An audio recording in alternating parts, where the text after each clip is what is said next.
Hey, this is Off the Cuff, and I'm Steve from TorahFamily.org. Okay, let's address the question most everyone is asking right now. What do you mean you don't celebrate Christmas?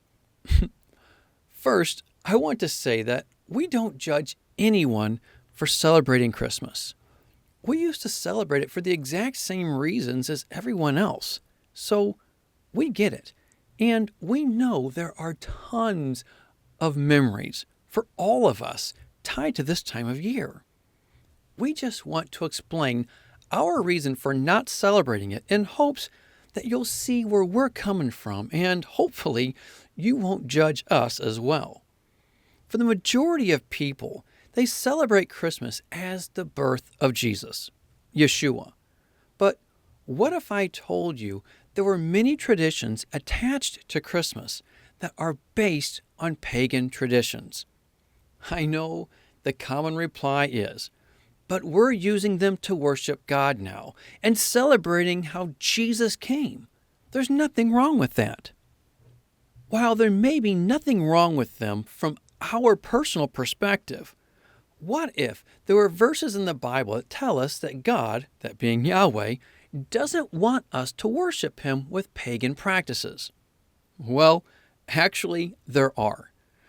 So let's begin by looking at those verses, and then we'll dig into where some of the traditions for Christmas come from. Okay, let's get started.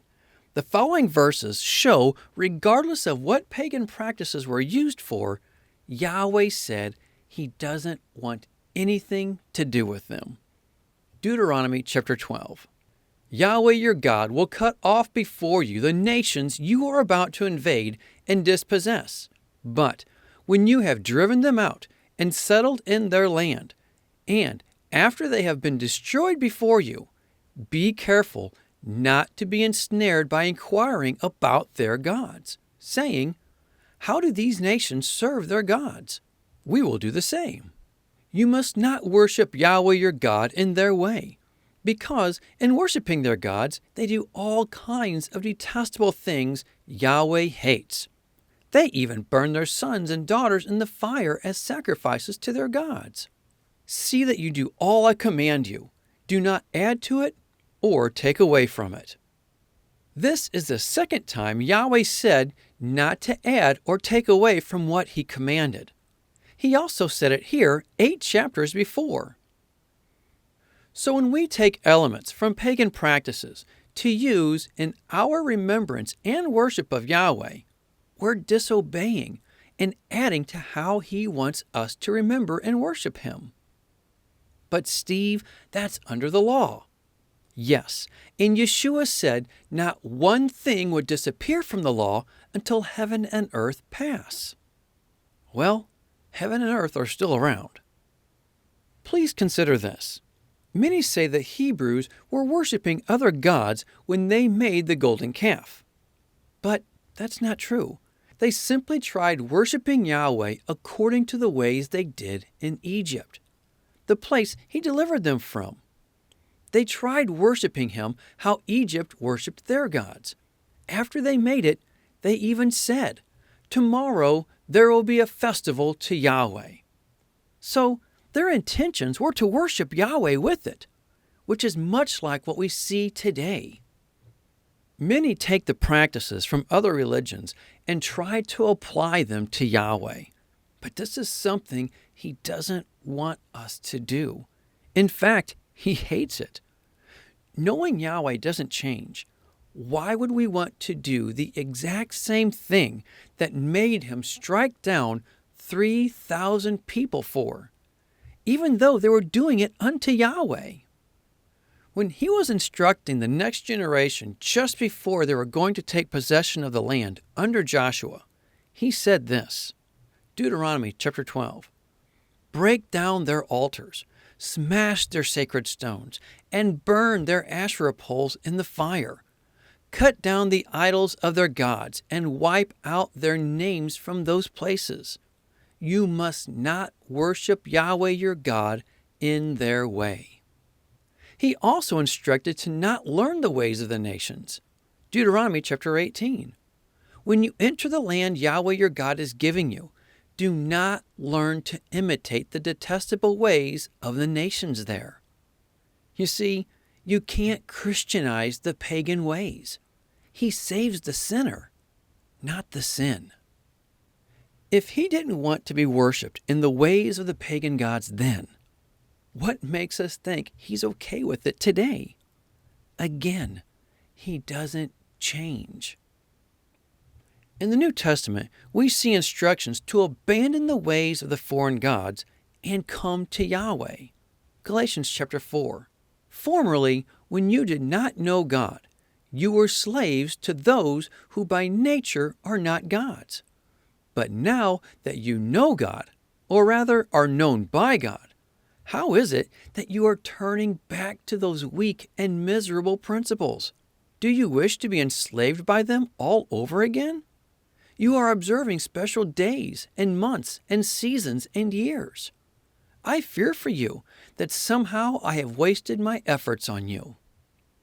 With seeing these verses, please consider these. Isaiah 46:10. I make known the end from the beginning, from ancient times what is still to come. I say, my purpose will stand, and I will do all that I please. And Ecclesiastes 1:9. What has been will be again. What has been done will be done again. There is nothing new under the sun. You might be thinking, well, what's the correlation? Well, these verses show how history repeats. So, what's repeating? How the people of God stop following His holy days and start following the holy days of the nations. Yahweh has feasts that He wants His people to observe. His desire is for His people to make His feast days their feast days. The problem is, Scripture shows, just like with the golden calf, Yahweh's people brought many traditions from the nations and applied them to worshiping Him. Sometimes they mixed them into His appointed times. The kings of Israel led the people astray into serving other gods. In fact, at one point, there were so many idols in the temple of Yahweh that the book of the law was lost, and it wasn't found until the time of King Josiah. 2 Kings chapter 22. Hilkiah the high priest said to Shaphan the secretary, I have found the book of the law in the temple of Yahweh. He gave it to Shaphan, who read it. Many can't imagine how the Israelites allowed so many pagan idols into the temple in those days. However, what are we allowing into our lives today under the umbrella of worshiping, serving, or even just remembering God, Yahweh today? Knowing that history is cyclical, have we done the same things today? What are we bringing into our lives under the thought of pointing to Him, but is actually based in pagan traditions? Things that Yahweh said not to honor or worship Him with. Regarding how the kings of Israel brought idols and the traditions of the nations into the temple of Yahweh, it was King Josiah who turned that around. He went through the temple and all of the land and demolished everything that wasn't of Yahweh. I love reading this verse about King Josiah. 2 Kings chapter 23. Neither before nor after Josiah was there a king like him who turned to Yahweh as he did, with all his heart, and with all his soul, and with all his strength, in accordance with the law of Moses. I encourage you to please, and I say please, read the whole story of Josiah. It can be found in 2 Kings 22, verse 1, through 2 Kings 23, verse 30, and 2 Chronicles 34, verse 1, through 2 Chronicles 35, 27. I know many say they would never do what Israel did and how they served other gods and brought them into the temple. However, if history is truly cyclical, maybe we need to take an honest look at the traditions we hold to today. could it be time for us to clean out what we've brought into our lives today from the gods of the nations, just as Josiah did? Up to the time of King Josiah, they brought in all kinds of things into the temple. So, what have we brought into our traditions under the banner of remembering our Savior that actually come from pagan traditions? Let's begin looking at some traditions many have never questioned, but always did simply out of, well, tradition. Traditions that Yahweh may desire us to have nothing to do with because they come straight from pagan practices, and yet we're applying them to Him.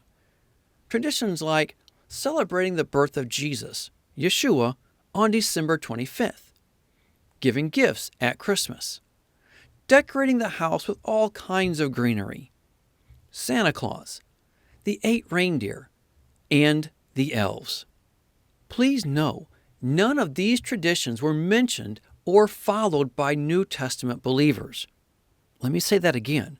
None of these traditions were mentioned or followed by New Testament believers. So where did these traditions that believers around the world hold to so passionately come from? Well, December 25th is a celebration of the birth of the sun, the time when the days begin to get longer. When the Julian calendar was established, the winter solstice occurred on December 25th. By late 3rd century, the winter solstice was arriving 2.5 days early. However, the 25th had engraved itself in the minds of the people as the date of the solstice, and so it remained the date of the solstice holiday. When the switch to the Gregorian calendar happened, well, the celebration continued on the 25th as well. However, before it was celebrated as the birth of Jesus, it was celebrated as the birth of Mithras. Quoting from Britannica.com, during the latter periods of Roman history, sun worship gained importance and ultimately led to what has been called a solar monotheism. Nearly all the gods of the period were possessed of solar qualities, and both Christ and Mithras acquired the traits of solar deities. The feast of Sol Invictus, unconquered sun, on December 25th was celebrated with great joy, and eventually this date was taken over by the Christians as Christmas, the birthday of Christ. Again, quoting from Britannica.com, the influence of the Saturnalia upon the celebrations of Christmas and the New Year has been direct.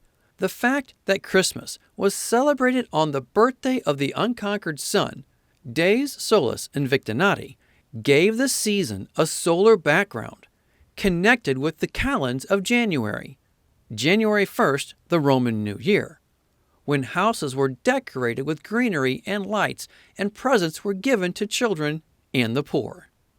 So, what was Saturnalia? Again, quoting from Britannica.com, Saturnalia, the most popular of Roman festivals, dedicated to the Roman god Saturn, the festival's influence continues to be felt throughout the Western world. It was the liveliest festival of the year. All work and business were suspended. Slaves were given temporary freedom to say and do what they liked, and certain moral restrictions were eased. The streets were infected with the Mardi Gras madness. A mock king was chosen, Saturnalicious Princeps. The seasonal greeting, "I O Saturnalia," was heard everywhere. The closing days of the Saturnalia were known as Sigillaria because of the custom of making, toward the end of the festival, presents of candles, wax models of fruit, and waxen statuettes, which were fashioned by the Sigillari, or manufacturers of small figures in wax and other media. So, in just Saturnalia and calends alone from Rome, we see where Christianity took several traditions from the nations around them and applied them to worshiping Yahweh and remembering the birth of Jesus, Yeshua. Traditions like taking the Feast of Sol Invictus, the unconquered sun, and Mithras on December 25th, and applying it to Yeshua. Decorating houses with greenery and lights. Giving presents to children and the poor.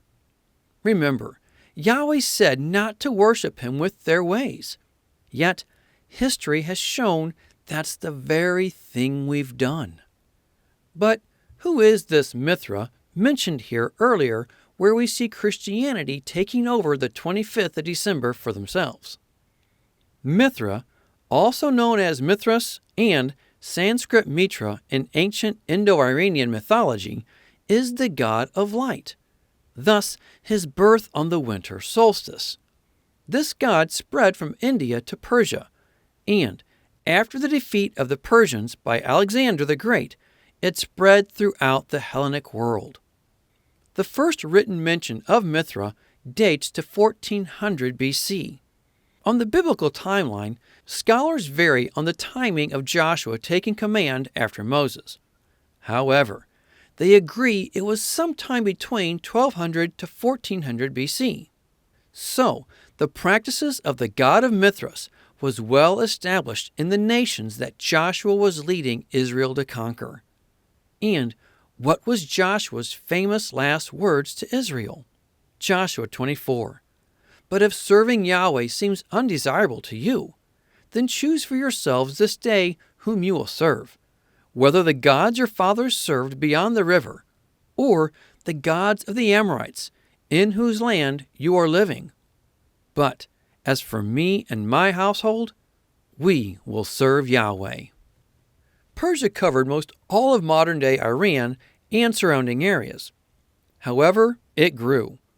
By the time of the prophet Ezekiel's day, it included all of modern-day Turkey, Israel, Syria, Iraq, northern Egypt, Afghanistan, and Pakistan. In all the years after Joshua, we see Israel fall time and time again to the gods of the nations around them. These were the gods that the kings of Israel brought into the land of Israel and the temple of Yahweh that Josiah cleaned out. Mithras was one of the dominant gods those nations served. Sun worship.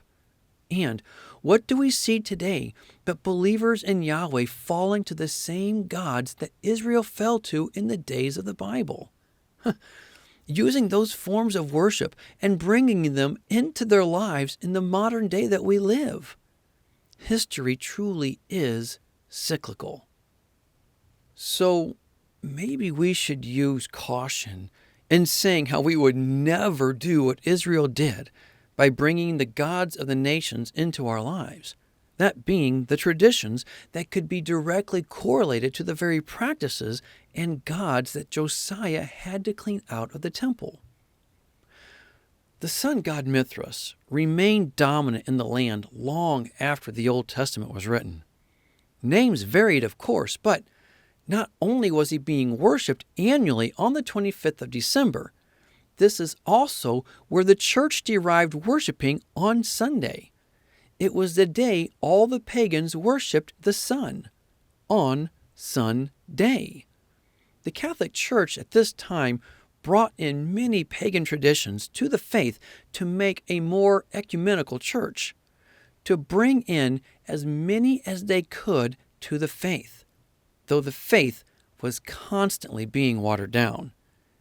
It's believed by some this was more of a political move by Constantine to bring unity in his kingdom. So December 25th is directly related to the sun god Mithras, who is dated all the way back to the time of Joshua. But what about Santa Claus? Where did he come from? Who is this modern-day jolly old man anyway? What exactly are his origins? You might be surprised. Quoting from the Encyclopedia of Britannica.com again. From earliest times, Odin was a war god, and he appeared in heroic literature as the protector of heroes, fallen warriors joined him in Valhalla. The wolf and the raven were dedicated to him. His magical horse, Sleipnir, had 8 legs, teeth inscribed with runes, and the ability to gallop through the air and over the sea. Odin was the great magician among the gods and was associated with runes. He was also the god of poets. In outward appearance, he was a tall old man with flowing beard and only one eye. The other he gave in exchange for wisdom. He was usually depicted wearing a cloak and a wide-brimmed hat and carrying a spear. Quoting from Northlord, The Ancient World as One. Odin is a warrior god. Thus, when going to war, it is on the back of his 8-legged horse, Sleipnir, pronounced Sleipnir. The origin of the name Sleipnir would come from the Old Norse, the sliding one, due to his ability to slide between worlds. Also from Botanica.com. Odin is also called Wodan, Woden, or Wotan, one of the principal gods in Norse mythology. His exact nature and role, however, are difficult to determine because of the complex picture of him given by the wealth of archaeological and literary sources. The Roman historian Tacitus stated that the Teutons worshipped Mercury, and because Dies Mercurii, Mercury's Day, was identified with Wednesday, Woden's Day, there is little doubt that the god Woden, the earlier form of Odin, was meant. Though Woden was worshipped preeminently, there is not sufficient evidence of his cult to show whether it was practiced by all the Teutonic tribes or to enable conclusion to be drawn about the nature of the god. Later literary sources, however, indicate that at the end of the pre-Christian period, Odin was the principal god in Scandinavia. Quoting from the Norwegian American, "Don't take Odin out of Yule." Back in the day of the Vikings, Yule was the time around the winter solstice on December 21st. Gods and ghosts went soaring above the rooftops on the wild ride, the dreaded Askerai. One of Odin's many names was Jolnir, Master of Yule. Astride Sleipnir, he led the flying wild hunt, accompanied by his sword maiden, Valkyries, and a few other gods and assorted ghosts. The motley gang would fly over the villages and countryside, terrifying any who happened to be out about at night. But Odin would also deliver toys and candy. Children would fill their boots with straw for Sleipnir and set them by the hearth. Odin would slip down chimneys and fire holes, leaving his gifts behind. Centuries passed and the world was changing. About the time paganism was being replaced by Christianity, which happened centuries later in the north than the rest of Europe, honoring Odin became forbidden. Yule was rescheduled to coincide with the Christian celebrations, and Odin was pushed out of the picture. First, the chief god was replaced by the goodly Christian Saint Nicholas, a 4th century Greek bishop always depicted wearing a red cloak. He became known as the patron saint of giving in most parts of Europe, but not Scandinavia. He had helpers who would report on which children were good. He delivered gifts to the good kids. Beware of the punishment dealt out to those who were bad. After the Reformation, meaning the Protestant Reformation from Catholicism, Nick and the other saints became forgotten in all the Protestant countries in Europe except Holland. There he morphed into Sinterklaas, a kind and wise old man with a white beard, white dress, and red cloak. He'd ride the skies and roofs of the houses on his 8-legged white horse, delivering gifts through the chimney to the well-behaved children on his birthday, December 6th, St. Nicholas Day. So, in essence, first there was the gift-bearing Odin. Centuries later, the Catholic Church came in and forbid Odin and his 8-legged flying horse. They brought in the gift-bearing man named St. Nicholas. Then, the Protestant Reformation against the Catholic Church took place, and the saints were all but forgotten. After that, Holland brought Odin back on the scene with his 8-legged flying horse, but keeping the red cloak of St. Nicholas. They simply did so under the name of Sinterklaas. 17th century Dutch immigrants came to America bearing their tradition of Sinterklaas, where his name was refashioned to Santa Claus. His 8-legged flying horse, named Sleipnir, was replaced with a sleigh and 8 flying reindeer. But what about the elves? There are 2 other Norse myths from which we see forming Santa Claus and elves today. Alfheim, or in the Old Norse it's Alfheimr, meaning homeland of the elves, is, as the name suggests, the world inhabited by the elves, a class of demigod-like beings in the pre-Christian mythology and religion of the Norse and other Germanic peoples. However, with the Norse mythology also comes the Krampus.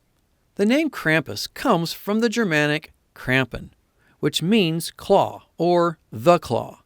In Norse mythology, he's the son of the Norse god of the underworld, Hel. That's with one L. Historically, Krampus goes out on the night of December 5th with bells around his neck. He travels around with St. Nick, that being Odin. While Odin rewards the good kids, Krampus is there to beat or even steal the bad ones. I found all images of the Krampus simply too evil, and we refuse to show them on this teaching. The westernized, morphed version of it all simply dropped Krampus and kept the demigod elves. However, in different parts of Europe, the Krampus is still remembered and celebrated with the modern-day Odin.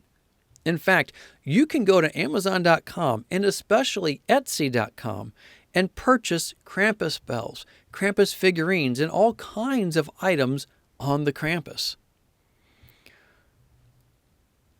It doesn't take much imagination to see how Christianity brought the Scandinavian gods into their traditions and how it's all morphed over the years. Magical powers to go down chimneys. An 8-legged horse named Sleipnir who runs on air turns into 8 flying reindeer pulling a sleigh. A gift-giving old man of war turns into a gift-giving jolly old man. Both Odin and Santa live in frozen wastelands up in the north. Demigod elves are turned into cute little helpers. And the bells of a child-stealing Krampus are given to the reindeer. Gives a whole new meaning to the song Jingle Bells. When it comes down to it, it's irrelevant how we view these traditions to mean for us. What matters is how God, Yahweh, views them. Would you give your wife something you want or something that she wants? How do you show you love her? By giving her what she wants, not what you want, right? Of course. So why do we try to give Yahweh what we want to give him instead of what he wants to receive from us? Does God just accept any sacrifice given to him? Well, no. Many pagan religions offered pigs to their gods. Would Yahweh accept that? Of course not. Yet, how often do we try to offer other elements from pagan traditions that Yahweh wants nothing to do with just the same? We can offer it with the most sincere heart, but it will still be sincerely wrong. Are you willing to grow in your walk with our Heavenly Father today? Yahweh told his people to separate themselves from the nations and their gods that were around them. If they didn't, he said they would be a snare to them. Have we allowed the gods of the nations to be a snare to us today? Have we allowed ourselves to be enslaved into their traditions under the guise of worshiping Yahweh? Regardless if these traditions are based on true stories from historical accounts or solely on myths, Yahweh tells us to not take the ways of other nations to worship him. If you're from the nations who practices those ways, we have to give up those traditions and choose to walk in his ways just as Ruth did. Yahweh wants us to worship Him in His ways, not in the ways of the pagan gods. Remember, Yahweh saves sinners, not their sin. We're to leave the sin behind and not bring it with us. If we're grafted into the family of Yahweh, His house, then we're to live according to His house rules. When we come to Yahweh, we're to leave our ways behind and follow after His ways. But Steve, we don't do all the Santa Claus stuff. Can't we just celebrate the birth of Jesus at this time? Well, first, you can do whatever you want. However, remember, even if you want to celebrate the birth of Jesus at this time, you're simply taking the tradition of celebrating the birth of the sun god, Mithras, and applying it to Jesus, something Yahweh said we shouldn't do. If you want to celebrate the birth of our Savior, then do so when He was most likely born, that being at the time of the fall holy days as given in Leviticus 23. There are several different perspectives as to when He was born. Some believe it could have actually been at the time of Passover even. To us, it ultimately doesn't matter which of Yahweh's feast days you think it might be. However, it wasn't December 25th. But Steve, what if we just celebrate these traditions and not apply them to Yahweh or Yeshua? That way, we're not breaking what the verses say. At the same time, the scriptures tell us that Yahweh is a jealous God. How would you feel if your spouse went out on annual dates with their ex in correlation with meaningful events from the time when they were still together? Would you really be all right with that? Well, neither is Yahweh. In fact, not only is He not all right with it, He detests it. Yahweh hates when His people take the ways of the nations to be their ways. This is why we read this in Amos. I despise your religious feasts. I cannot stand your assemblies. Chapter 8. I will turn your religious feasts into mourning, and all your singing into weeping. I will make all of you wear sackcloth and shave your heads. I will make that time like mourning for an only son, and the end of it like a bitter day. There's reason that this verse in chapter 8 could be referring to a time of judgment coming at the time of Christmas. We know many like to celebrate Hanukkah as an alternative. However, several traditions that surround Hanukkah aren't any better. While we remember Hanukkah and the military conquest that brought it about, our family no longer celebrates it like many others do. After digging into it, we found several things that we simply felt we needed to set aside. Namely, gift-giving and the 9-branch Hanukkah, not to be confused with the 7-branch menorah in the scriptures. We didn't find the Hanukkah anywhere in the Hanukkah story. However, we did find it in other religions. Plus, the middle branch of the Hanukkah is called the Shamash. It's referred to as the servant candle. Yet, Shamash, also known as Utu, Samas, and Babar, is the Sumerian god of the sun and divine justice from the Mesopotamian religion. Interestingly enough, the Hebrew word for sun is strikingly similar. It's Shemesh. Knowing the history of how sun god worship always crept into the lives of the people of Yahweh, we believe one needs to use caution here, knowing where the term Shamash came from. So, what's the history of Utu, or Shamash? In 3500 BC, Utu is first mentioned in Sumerian writings. In 2600 BC, literary hymns are composed to Utu using the name Shamash. 1792 to 1750 BC is the reign of Hammurabi of Babylon, who credits Shamash with his famous law code. 912 BC to 612 BC, Utu Shamash is worshipped throughout the Neo-Assyrian Empire, represented as a solar disk with wings. 100 BC, Utu Shamash is mentioned less frequently as the cuneifer writing is replaced by the alphabet. Quoting from the Jewish site momentmag.com, Shamash wasn't originally a Hanukkah word. It first appears in the Mishnah, 200 CE, and Talmud, 500 CE, to describe a person who is a helper, servant, assistant, or functionary. The festival of Hanukkah was celebrated for more than 1,000 years before the word became associated with it. The first written mention of a Shamash light to kindle the other candles of the menorah appeared in the 16th century. Joseph Caro's Code of Jewish Law, the Shulchan Aruch, stated that one should place it, the Shamash, at a distance somewhat from the other lights which serve for the mitzvah. In other words, the service light was placed next to, not attached to, the menorah.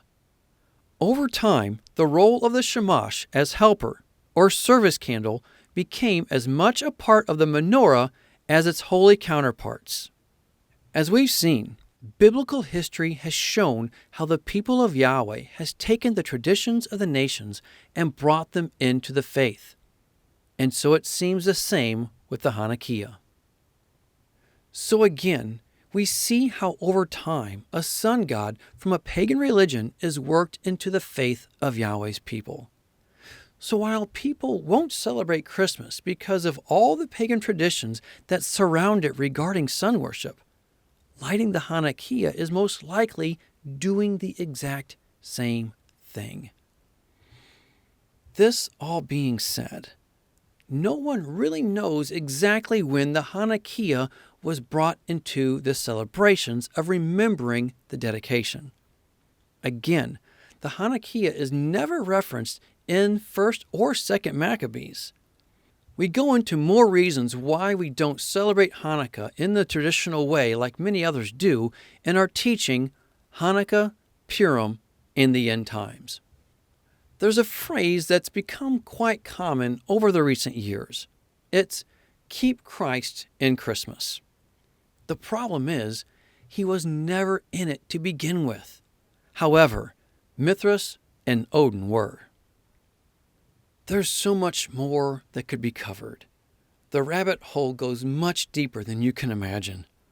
However, I believe we've covered enough to at least give you the basics of why we don't celebrate Christmas.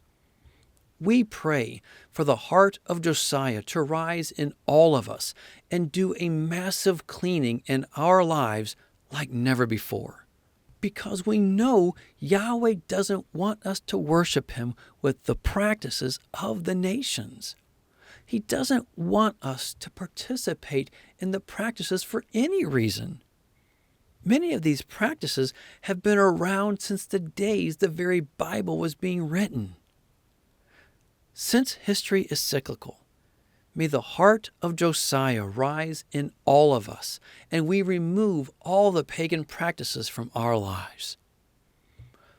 I want to close out with the words Joshua said to the people of Yahweh when they were in the midst of the nations who served the foreign gods. Joshua 24:15. But if serving Yahweh seems undesirable to you, then choose for yourselves this day whom you will serve, whether the gods your forefathers served beyond the river, or the gods of the Amorites, in whose land you are living. But as for me and my household, we will serve Yahweh. Well, that's all I have.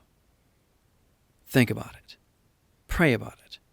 But more than anything, be a doer of the word and not a hearer only. Until next time, Shalom.